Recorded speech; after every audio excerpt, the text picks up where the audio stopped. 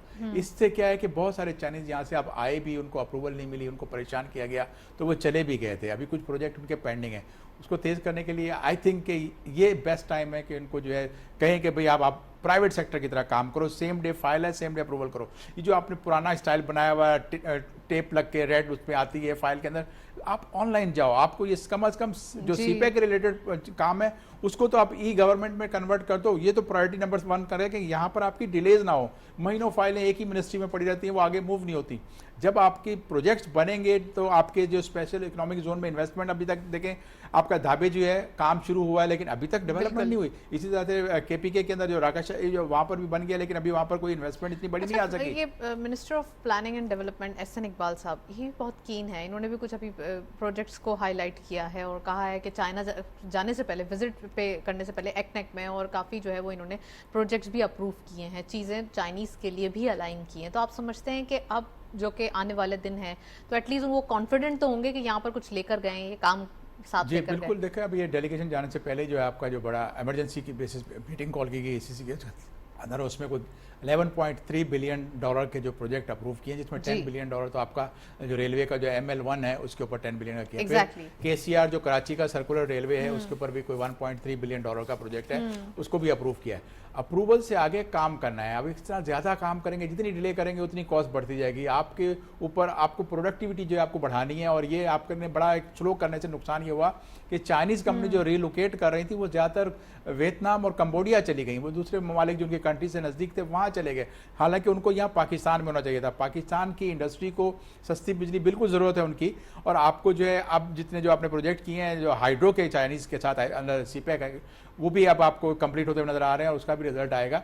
लेकिन जो हमने अपना जो IPP के साथ पुराना जो फ्यूल बेस था, इंपोर्टेड फ्यूल का जो LNG और फर्नेस ऑयल, कॉस्टली, बहुत कॉस्टली है वो, बहुत बड़ा ब्लंडर था माजी में जिन हुकूमतों में भी ये किया कि आपने हाइड्रो से कन्वर्ट करके थर्मल पे कर दिया, जबकि आपको पता है कि पाकिस्तान में ना आपके पास पेट्रोल अवेलेबल है, आपका अपना लोकल इंडिजिनस, ना गैस आपकी ख़त्म होती जा रही थी। तो वो एक ब्लंडर था पाकिस्तान की इकोनॉमी के लिए, इसी वजह से आज हम ये प्रॉब्लम में आ चुके हैं। लेकिन अभी भी गुंजाइश है, आप सीपैक को फिर अपनी इंडस्ट्री को रिवाइटलाइज कर सकते हो, इसकी स्पीड अप करो। आपको नेबर से अभी तक अभी विजिट हुआ है, स्टार्ट हुआ, और वहाँ से ऑब्जेक्शन आने शुरू हो गए कि जी ये क्या हो रहा है। इसका मतलब है ये एक ऐसा प्रोजेक्ट है जो आपकी जो फ्यूचर को चेंज कर देगा, आपकी जो इकोनॉमिक सिनेरियो तो है वो टोटल चेंज हो जाएगा। शुरू से ही नाम इसीलिए रखा गया है, और उसके ऊपर सीरियसली काम करने की जरूरत है। राइट, सीरियसली काम करने की जरूरत है। ML1 प्रोजेक्ट के हवाले से पूछूंगी मकबूल साहब, क्या दिखाई दे रहा है? प्राइम मिनिस्टर साहब भी वहाँ मौजूद हैं। CPEC को जल्द अज जल्द जितना स्पीड अप कर सकते हैं उतना स्पीड अप करने की ज़रूरत है। साथ साथ अगर रीजन की कनेक्टिविटी की बात की जाए, जैसे आपने गवादर से कहा कि बहुत सारे पोर्ट से रास्ते निकलते हैं और बहुत सारी चीज़ें जो है वो मैनेज हो सकती हैं। चाइनीज़ जब कमिटमेंट करते हैं, मैं अक्सर यही सवालात हमारे गेस्ट से करती हूँ, तो वो अपने कमिटमेंट की जैसे बोलते हैं ना कि जो डेडलाइन होती है उसको पूरा करते हैं उस वक्त तक, जो टाइम फ्रेम देते हैं उसी टाइम फ्रेम में उसे मैनेज करते हैं। ये हमारी एग्जांपल हमारे पास एयरपोर्ट की है, गवादा पोर्ट उन्होंने जो डेट दी है वो डिलीवर करेंगे। इस तरीके से यहाँ से भी जो कमिटमेंट्स हैं उनको टाइमली पूरा किया जाए, ऐसा ना किया जाए कि वो इतने थक जाएँ कि वो दूसरे कंट्री चले जाएँ। अगर हम इन्वेस्टमेंट पॉइंट ऑफ व्यू से बात करें तो ईरान के अंदर उन्होंने काफ़ी इन्वेस्टमेंट की है। सो पाकिस्तान में तो हम इतना ही जो है वो उसी में ही खुश हैं। इसके बारे में बताइए प्लीज़। देखें, बात यह है कि जो जियो स्ट्रेटेजिक लोकेशन गवादर की है या पाकिस्तान की है वो ईरान की नहीं है, ये हमें समझना चाहिए। हमें खुदा ने जो जियो स्ट्रेटेजिक लोकेशन दी है वो इस खित्ते में इज़ अ ब्लेसिंग, और हमें कोई इग्नोर नहीं कर सकता। न चाइना इग्नोर करेगा, चाहे वो $800 बिलियन तो भी ईरान में लगाए। क्या वो हम की रोल प्ले कर रहे हैं? हमारे पास तो 62 बिलियन लगा रहे हैं ना, वहाँ पर तो 600 बिलियन लगा रहे हैं या व्हाटएवर। वो वहाँ पे ठीक है आपकी बात, वहाँ पे $400 बिलियन लगा रहे हैं, यहाँ पे $62 बिलियन लगा है। लेकिन हम उसका रास्ता या तो हमारी तरफ से होगा, हमारे से गुजरेगा। चाइना तो ईस्ट की तरफ है जी, दरमियान में हम आते हैं, या तो फिर ईरान नॉर्थ जाएगा और फिर सेंट्रल एशिया से फिर राइट को जाएगा। वो तो बहुत बड़ा लंबा रास्ता पड़ जाता है। ये तो बिल्कुल शॉर्टकट है, 3000 किलोमीटर है। 3000 किलोमीटर तो कोई रास्ता भी नहीं है। बिल्कुल। तो हमें इस चीज़ को समझना चाहिए। प्रॉब्लम हमें ये है कि देखें, मैंने तो बताया कि इतना मेगा प्रोजेक्ट है, जब तक आप देखिए 2013 में ये साइन हुआ था जनवरी में, और उसके बाद इलेक्शन हो गए थे, नवाज शरीफ साहब प्राइम मिनिस्टर बन गए थे, CPEC अनाउंस हो गया था, और विद इन 6 मंथ्स CPEC के ऊपर काम स्टार्ट हो गया था। बिल्कुल। तो आखिर वो कॉन्सेप्ट किसने लिखा था? इतना बड़ा प्रोजेक्ट का कासिम कौन सा ऐसे अफलातून आ गया था पाकिस्तान में जिसने इसका कॉन्सेप्ट लिखा था? मेगा प्रोजेक्ट है, इसको आप इसका विजन लिखना पड़ेगा, इसका कॉन्सेप्ट लिखना पड़ेगा। अभी तक मैं आपको हकीकत से बता रहा हूँ, ये शेख साहब मुझे सेकंड करेंगे इस बात में, कि हमारे जो बिजनेस एंटरप्रेन्योर्स हैं, जो इन्वेस्टर हैं, उनको गवादर के पोटेंशियल का पता नहीं है, उसको CPEC का पता नहीं है। तो CPEC को अभी तक इन्वेस्टर तो वो हैं, डिस्कवर करने की कोशिश कर रहे हैं कि एक्चुअली इससे कितना फायदा है। तो जब तक आप उनको इनकरेज नहीं करेंगे, तो उनको जब तक बताएंगे नहीं कि ये क्या हो रहा है, तो मैं इसलिए कहता हूं, अभी आपने ML1 की बात की है। अब देखिए, मैं कॉन्सेप्चुअली BRT के भी खिलाफ हूँ, ऑरेंज ट्रेन के भी खिलाफ हूँ, और जो क्वेटा के लिए उन्होंने सर दिया। हाँ, मैं एक जो फेवर में हूँ वो जो कराची की सर्कुलर रेलवे है। देखें, आप कर्जा लेकर लोगों को ट्रांसपोर्टेशन फैसिलिटेट कर रहे हैं, आप कर्जा लेकर बिजनेस करें, आप कर्जा लेकर इंडस्ट्री डेवलप करें, आप कर्जा लेकर इंडस्ट्री डेवलप करें और जो प्रोडक्ट बनता है उसको एक्सपोर्ट करें और फॉरेन एक्सचेंज कमाएं। ये कमाई है। ये कमाई नहीं है कि आप एक आदमी जो है जो एक रक्शे में जा सकता है, आप उसको BRT दे देते हैं। तो इसी तरह ML1 का है। अब ML1 जो है वो कराची से शुरू होगा, लाहौर जाएगा, लाहौर से पेशावर जाएगा। तो हम तो फिर उसको गवादर को डेवलप कर रहे हैं। ये $10 to $12 बिलियन का प्रोजेक्ट है। इसमें लोग सवारियां करेंगे, लेकिन जो बेसिक कॉन्सेप्ट तो ये है कि पोर्ट को आपने कनेक्ट करना है विद द रेलवे जी, क्योंकि उसके ट्रांसपोर्टेशन सस्ती पड़ जाती है। अगर आपने रोड से उसको लॉजिस्टिक पे भी काम करने की जरूरत है ना हमें, हमारे लिए कुछ इजी हो जाए। जैसे शम्स साहब ने कहा कि बाय ट्रेन ही चाइना ने कितना जाल बिछा लिया। देखें, यहाँ पर CPEC is logistic and logistic is CPEC। आप टीवी में काम कर रही, कोई एक प्रोग्राम बता दें कि पूरे पाकिस्तान में किसी ने लॉजिस्टिक पे बात की हो। सर, हम तो करते हैं ना, हमारे प्रोग्राम में तो हो रही है ना। देखें, यहाँ पे कराची से आपके लिए 5 to 10 लाख ट्रक्स चाहिए। जब गवादर बनेगा वो 40 मिलियन TEU का काम करेगा, जो दुनिया में कोई पोर्ट नहीं कर रहा है। दुबई 9th बिजिएस्ट पोर्ट है और वो तकरीबन 17-18 मिलियन TEU का काम कर रहा है। शंघाई जो है 35 से कर रहा है। जब गवादर पे आप काम करेंगे तो आपको कम से कम 40-50 ट्रक प्रोडक्ट्स चाहिए होंगे। तो किसी ने इस पे काम किया है, 40-50 लाख ट्रक चाहिए। अभी आप खुद सोचें, ये मैं आपको सिर्फ एक ट्रांसपोर्टेशन जी। की बात बता रहा हूँ। मैं लॉजिस्टिक पे तो अभी आए ना कि फिर आप जो आपको वहाँ पे पेट्रोल भी खोलेंगे, आपके होटल भी खोलेंगे वहाँ पे, फिर फैसिलिटेशन देना पड़ेगी, जाहिर सी बात है, अट्रैक्शन बिल्डअप ठीक है? करना पड़ेगी। तो उस पे तो लॉजिस्टिक पे तो कोई काम नहीं हुआ। कहने का मेरा मतलब ये है कि देखें, ये मेगा प्रोजेक्ट है, इसके लिए मेगा लीडरशिप चाहिए, और उस लीडरशिप को इस्लामाबाद में नहीं बैठना चाहिए, उस लीडरशिप को गवादर में शहबाज शरीफ बैठना साहब वेरी चाहिए। कीन है, वो तो देखें- ही इज अ डूअर, वो तो बहुत ही तेजी में काम करते हैं, और जैसे नहीं, उन्होंने जिस तरीके से देखें, ये तवज्जो दी है। चाइनीज के जो देखें, चाइनीज के साथ अगर आप 1-to-1 मुलाकात करें ना, वो कहते हैं आप लोग काम नहीं करते हो, to be very honest. Chinese को आप काम करते देखने आदमी का दिल खुश हो जाता है, ठीक है? राइट, हम वो चलें। काम नहीं कर रहे हैं। राइट, शम्स साहब, हमें मिलकर बैठकर इसके ऊपर काम करने की, एक पेज पे सबको बैठने की और काम करने की जरूरत है। यहाँ पर सी पैक की वैल्यू बहुत ज़्यादा है, पाकिस्तान के लिए बहुत ज़्यादा फ़ायदेमंद है। अब जो पास्ट में हुआ, जो गलतियाँ हुई, या जिस तरीके से जो काम डिले हुआ, या जो भी ये सोच रहे हैं, जो इनके अपने अपने तहफ़्फ़ुज़ात हैं, आप समझते हैं कि चलें जो पास्ट हो गया वो हो गया, अब फ्यूचर के लिए तो हमें प्लानिंग अच्छी करनी है ना? बिल्कुल जी। पहले एक बात का रिस्पॉन्ड कर दूंगा। इन्होंने कहा कि जी पाकिस्तानी बिजनेसमैन को या पाकिस्तानी बिजनेस कम्युनिटी को जो है इसका पता ही नहीं है कि सीपैक में या गवादर में क्या पोटेंशियल है। पाकिस्तानी बिजनेसमैन जो है दुनिया में माने हुए हैं, हमको सब पता है कि कितना पोटेंशियल, लेकिन जब बर्ड्स जो होते हैं, इन्वेस्टर्स आर लाइक बर्ड्स, उनको दाने नजर आ देते हैं, वो लैंड करते हैं। आप अगर उनको कोई एक पानी बिजली नहीं conducive होगा, environment भी तो चाहिए ना आपके पास proper। वहाँ पर ना पानी है ना बिजली है, तो वहाँ पर लैंडिंग कैसे होगी इन्वेस्टर की? आप अगर सिर्फ जमीन के ऊपर जाएं तो फिर जमीन जिन्होंने ली Right। थी उसके बाद वो फंस गए, उन्होंने नुकसान भी किया बहुत सारा। तो आपको जो है सबसे पहले तो ये देखना है कि वहाँ आपको जो बेसिक नेसेसिटी है कि इंडस्ट्री को रन करने के लिए वो आप प्रोवाइड करें। और फिर जो सीपैक है वहाँ पर जो गवादर में जो खासतौर पे वहाँ जॉइंट वेंचर्स होने चाहिए। वहाँ पे हमने जॉइंट वेंचर नहीं किया, हमने एक चाइनीज को एरिया दे दिया और पाकिस्तानी इसको कहा है कि आए इस जोन के अंदर काम करें। फॉरेन जो इकोनॉमिक जोन जो होते हैं वो दुनिया के इन्वेस्टर्स के लिए होते हैं, और मिल के लोकल इन्वेस्टर वहाँ पे जॉइंट वेंचर करते हैं ताकि प्रोडक्टिविटी बढ़े। Employment भी generate हो पाकिस्तान में। पाकिस्तानी जो एंटरप्रेन्योर है उसको एक तो सबसे बड़ी जो कमी है वो ये है कि इन्वेस्टमेंट टू जीडीपी बहुत कम है। इसका मतलब है कि पाकिस्तानी मुआशरा जो है वो सोसाइटी में सेविंग बहुत कम हो रही है। सेविंग टू जीडीपी हमारी 8-10% के ऊपर आती है, ज्यादा ज्यादा 12% पे चले जाते हो।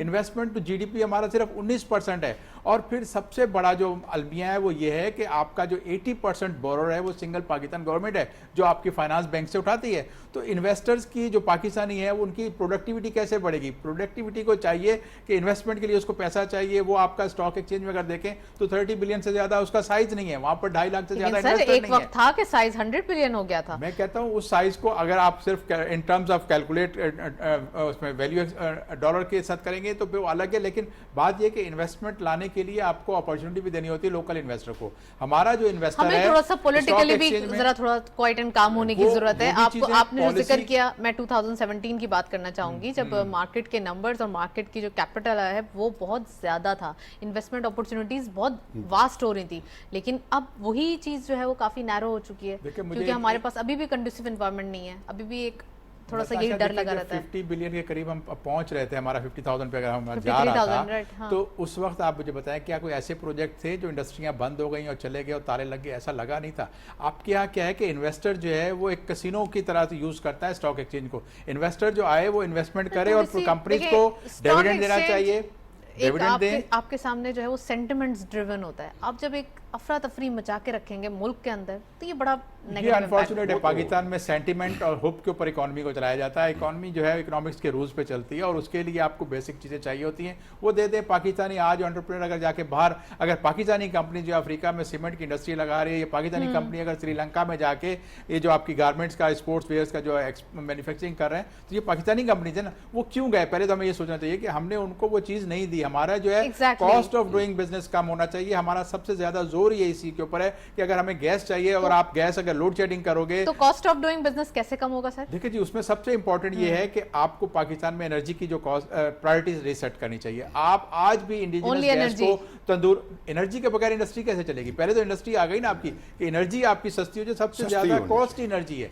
वो क्यों सस्ती नहीं हो रही कि हमने अपनी गैस जो हमारी अपनी इंडिजिनस गैस थी वो तंदूरों में जला दी, घर के किचन में जला दी, फिर हमने सीएनजी स्टेशन लगा दिए, रेस्टोरेंट में दे दी। ये काम नहीं था उसका, होना था कि नंबर 1 इंडस्ट्री जो जॉब क्रिएशन करे, जो 1 एकड़ से 10 एकड़ पे एक्सपेंड करे।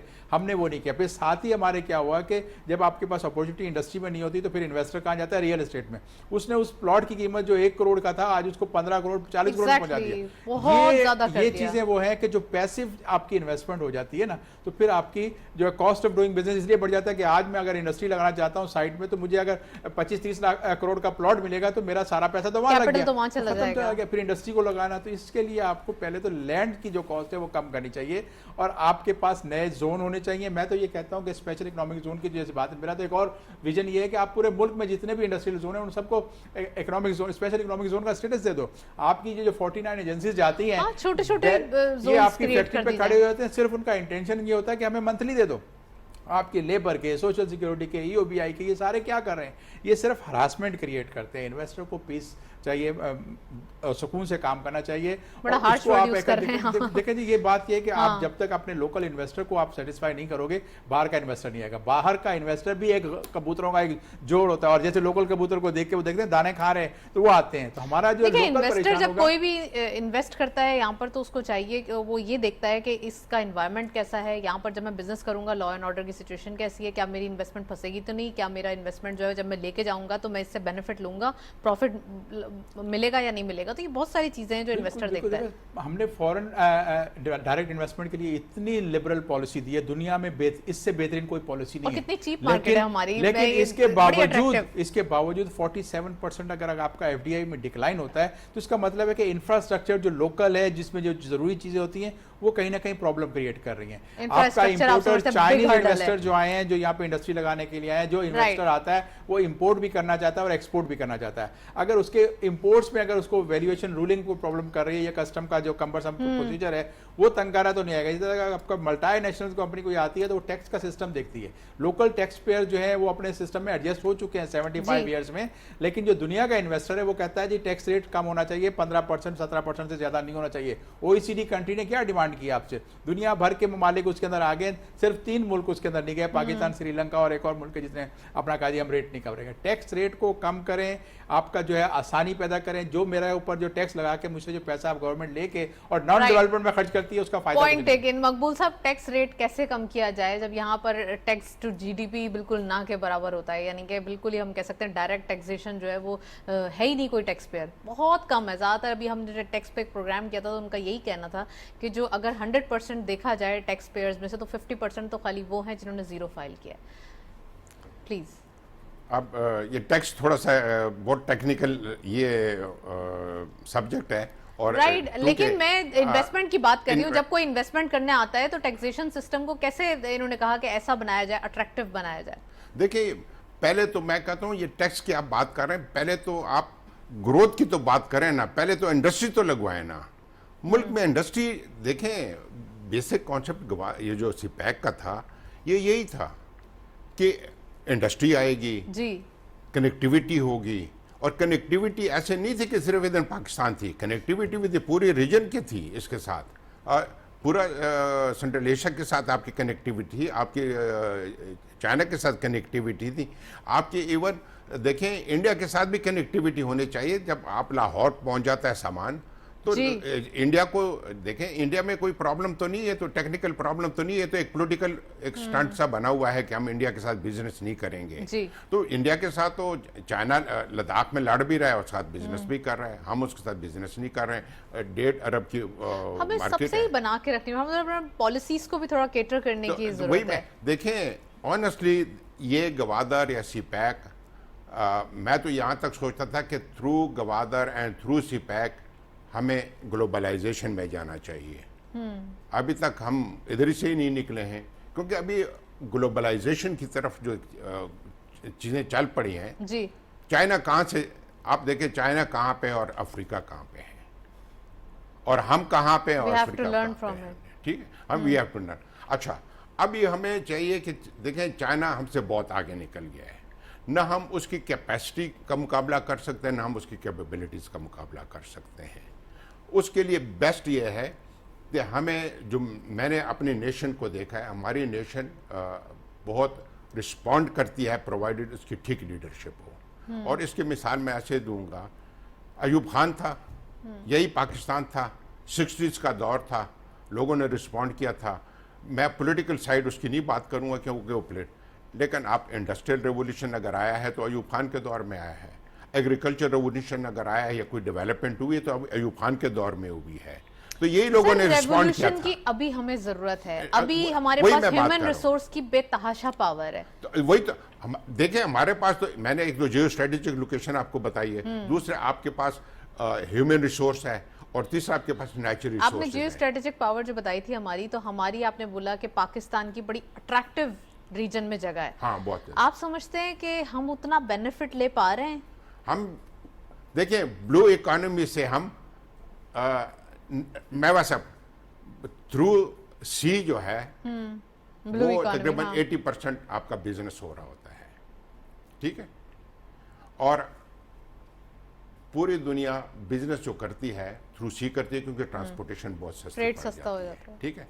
और ब्लू सी पैक के साथ अभी आप इसको ब्लू इकोनॉमी भी जोड़ दें। ब्लू इकोनॉमी क्या है? जी। जो चीज़ आप समंदर में करते हैं उसको Exactly, ब्लू इकोनॉमी हाँ। में करते हैं, ठीक है।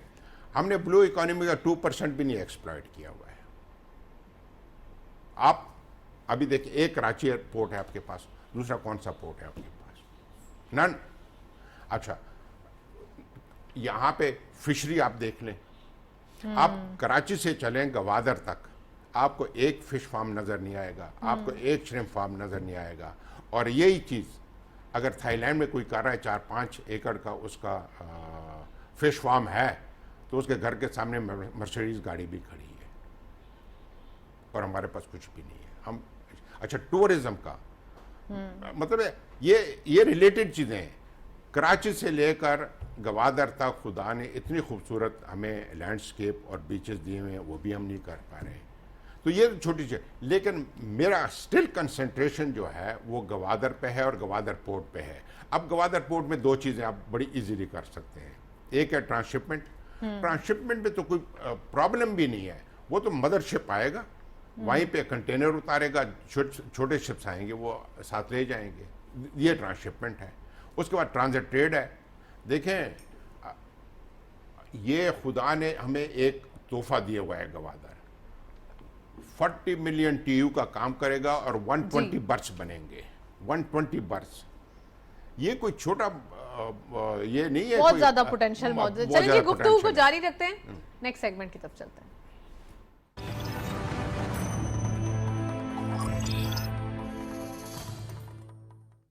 कमोडिटीज और फॉरेक्स के लेटेस्ट अपडेट। आज की मार्केट में क्या रही प्राइसेस? गोल्ड की पर तोला प्राइस 1,51,750 रुपीज, गोल्ड पर 10 gram 1,30,100 rupees, international gold rate पर ऑunce $1,655.53, ऑयल WTI पर बैरल $88.24, ऑयल ब्रेंट क्रूड पर barrel $94.52।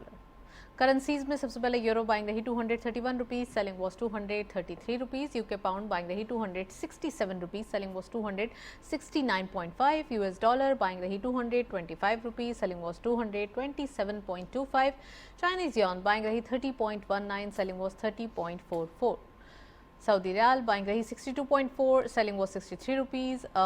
UAE dirham buying at 64.4, selling was 65 rupees. Kuwaiti dinar buying रही 711.15, selling was 716.15। And lastly Omani riyal buying रही 572.33, selling was 576.83। ये था forex और commodities का latest update. Internationally oil price हम देख रहे हैं कि 88 to 94 डॉलर के अराउंड जो है वो ट्रेड करते हुए दिखाई दे रहे हैं। WTI और ब्रेंट क्रूड भी मींस कि यहाँ पे पाकिस्तान के लिए एक गुड न्यूज़ ये है कि जैसे जैसे ऑयल जो है वो बैकफुट होगा या इसकी कीमतें कम होंगी, तो पाकिस्तान के लिए लोकल मार्केट पे भी और साथ साथ इंपोर्ट बिल पे इसका जो एक इम्पैक्ट है वो कम होगा। तो शम्स साहब भी हमारे साथ मौजूद हैं, मकबूल साहब भी मौजूद हैं। मजीद गुफ्तगू को आगे बढ़ाते हैं।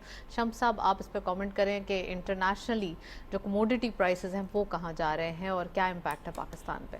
देखिए जी, इसमें जो सबसे इम्पोर्टेंट तो कमोडिटी हमारे लिए है वो फ्यूल की है, क्रूड आपकी ऑयल की और फिर आपको गैस का LNG की प्राइस। अब LNG जो फ्यूचर है वो 2023 के 2026 में भी लोगों ने फॉरवर्ड बुकिंग करी हुई, आपको कोई सप्लायर नहीं मिल रहा। तो LNG की तो हमारे पास बहुत ज़्यादा एक मसला रहेगा आगे। और आगे ऑयल winter प्राइसेस season कल भी मैंने है। आपको कई दफ़ा प्रेडिक्ट किया है कि पाकिस्तान में जो इंटरनेशनल जो ऑयल प्राइसेस चल रही हैं वो सीसा ट्रेंड चल रहा है, वो 3-4% अप एंड डाउन हो रही है। तो ये अगर समझने हैं कि हम बहुत ज़्यादा $50 और $60 पे आ जाएगी अगले चंद महीनों के अंदर, तो ऐसा मुमकिन नहीं होगा। अभी जो 2 दिन पहले ओपेक प्लस ने मीटिंग की है उसमें भी वो जो कट उन्होंने अनाउंस किया है उसी का इम्पैक्ट आया है कि कल कोई 2% से ज़्यादा जो है आपकी प्राइस इसकी फ्यूल की बढ़ी है। जी। तो हमें जो है सबसे इंपॉर्टेंट काम ये करना है कि हमें अल्टरनेटिव जो हमारी एनर्जी है उसके ऊपर जोर दें। अब एक हमारे पास चॉइस रह जाती है कि सोलर पे इन्वेस्टमेंट करें। सोलर पे इन्वेस्टमेंट अगर आप बहुत ज़्यादा करते हैं तो आपको बिलियंस ऑफ डॉलर चाहिए कि वो उसके ऊपर इंपोर्ट करो, फिर आपका बैलेंस ऑफ पेमेंट का क्राइसिस खड़ा होता है सामने। और हमारी इकोनॉमी इतनी ज़्यादा वो नहीं तो है सर, कि हम इसका इतनी बड़ी solution क्या है? import- इसका सोल्यूशन यही है कि हाइड्रो पावर जो है, हाइड्रो पावर आपके पास छोटे छोटे डैम, आप बड़े डैम नहीं छोटे छोटे डैम बनाए, रिजर्वायर बनाए, और जगह जगह आपके जो फ्लोटिंग, इवन आपके पास नहरों का जो है ना ये जाल बिछा हुआ है। हम बड़ा प्राउडली क्लेम करते हैं कि दुनिया का बेस्ट नहरी निज़ाम पाकिस्तान के पास है। उस बेस्ट नहरी निज़ाम के ऊपर कितनी फ्लोटिंग टरबाइन हमने लगाई हुई है, एक भी आपको नजर नहीं आएगी। सर गंगाराम ने जो पावर प्लांट किसी जमाने लगाया था वो पानी के ऊपर ही था ना। आप उसी को मॉडल को उठा के उसको थोड़ा सा नए अभी मशीन आ गई हैं, टरबाइन आ गई हैं, यहाँ तक कि शहरों का जो सेवरेज का पानी जो आपके घर का यूज का किया हुआ पानी बह रहा होता है उसके ऊपर वो 18 किलो की टरबाइन होती है, लगा के उन्हीं स्ट्रीट लाइंस को उससे रोशन करते हैं। आप नहरों पे लगा के जो 7 गांव हैं दोनों साइडों पे उसको कनेक्ट करते हैं, क्योंकि बिजली का जब आपका अच्छा, पूरी दुनिया में सीवरेज से भी काफी ये क्रिएट किया जा रहा है, लेकिन हम थोड़ा सा यहाँ हर पर चीज हमारे पास पोटेंशियल को 30,000 हमारा जो है सिर्फ 25,000 तो हम कराची में प्रोड्यूस करते हैं वेस्ट का। फिर हमें जो दूसरी चीजें हमारी बायोमास की है, हमारे पास जो है काउ डंक है, हम बहुत सारी चीजें कर सकते हैं। इवन के सब्जी मंडी का मैं बताऊं कि वेस्ट, अगर आप कभी सब्जी मंडी जाना हो तो आपको जो गले सड़े फ्रूट की जो बदबू आती है, सब्जी आती है, वो स्मेल जो है अगर हम उसको उस डस्ट को जो है कचरे को इकट्ठा करके एक जगह वो फ्यूल बना दें बायोगैस का, तो वही आपकी बायोगैस सब्जी तो मंडी को जो obviously है वो एनर्जी प्रोड्यूस कर सकती है। हमने छोटे आइडियाज को जिसके ऊपर कम लागत आए उसको प्रमोट करना है ताकि आप एफिशिएंट इकोनॉमी बन सको। एफिशिएंट इकोनॉमी कहाँ होती है कि जो अपनी वेस्ट को कन्वर्ट कर रही होती है इनटू प्रोडक्टिविटी। हम वेस्ट को नहीं सोचते, हम सोचते हैं कि कपड़ा खरीदा, 4 गज खरीदा, 2 गज उसमें से निकाल के ज़ाया कर दिया, बाकी की शर्ट बना ली। वो जो ज़ाया होता है पहले चाइनीज़ उसको सोचते हैं। चाइनीज़ की जो तरक्की आज हुई है ये 30 सालों के अंदर, उसकी जो पीछे सक्सेस है वो वन पॉइंट बताता हूँ, वो ये है कि उनकी सेविंग टू जीडीपी 45% 50% तक पहुंच गई थी। वहाँ पर एक लोगों का सेविंग करने का माइंड सेट है। आज वही सेविंग चाइना को कहाँ से कहाँ ले गई। बांग्लादेश की हम बात करते हैं उसके अंदर भी सेविंग टू जीडीपी ज़्यादा है। वियतनाम की हम बात करते हैं 33%, 35%। स्टोरी से सीखना होगा हमें कि इससे सीख के अपने लोगों को जो हम एक अननेसेसरी खर्चा करते हैं ना, देखिए हम तीनों बैठे हुए, हमारे घरों में शौक होता है कि कुछ ना कुछ अननेसेसरी चीज़ लाके डंप करनी है घर में। दुनिया के अगर आप इन्वेस्टर्स को, जो सक्सेसफुल अमेरिकन इन्वेस्टर हैं, चाइनीज इन्वेस्टर को देखेंगे तो उनके यहाँ अननेसेसरी चीज़ पे स्पेंड नहीं करते हैं, वो सेविंग करते हैं और सेविंग को फिर दोबारा यूटिलाइज करते हैं, री इन्वेस्ट करते हैं। हमारे यहाँ री इन्वेस्टमेंट जो है वो बहुत कम है। हमें री इन्वेस्टमेंट को बढ़ाना होगा। हमारी इन्वेस्टमेंट जो आगे बढ़ती जाए, जो वॉल्यूम है ये एक्सपेंड करेंगे तो ग्रोथ आएगी। अब पाकिस्तान जो है तो ये 25-30 बिलियन की डॉलर की जो ट्रेड हम एक्सपोर्ट कर रहे हैं इस पर गुजारा नहीं होगा।